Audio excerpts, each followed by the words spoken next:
नमस्कार सर्वांना. श्री स्वामी समर्थ.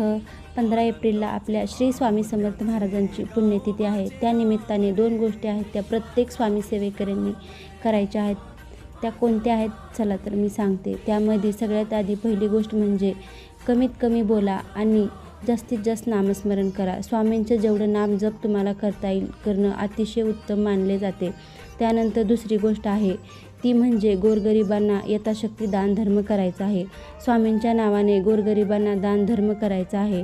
या दिवशी जसं आपल्याला झेपेल, आपल्या खिशाला परवडेल त्याप्रमाणे अन्नदान, वस्त्रदान या गोष्टी करायच्या आहेत. मग गोष्टी अगदी साध्या आहेत. एक म्हणजे कमीत कमी बोला, वादविवाद करू नका आणि जास्तीत जास्त नामस्मरण करा. आणि दुसरी गोष्ट म्हणजे दानधर्म करा. थोडक्यात काय तर दानधर्म आणि नामस्मरण ह्या 2 गोष्टी स्वामी सेवेकरांनी या दिवशी अवश्य कराव्या. श्री स्वामी समर्थ. जय जय स्वामी.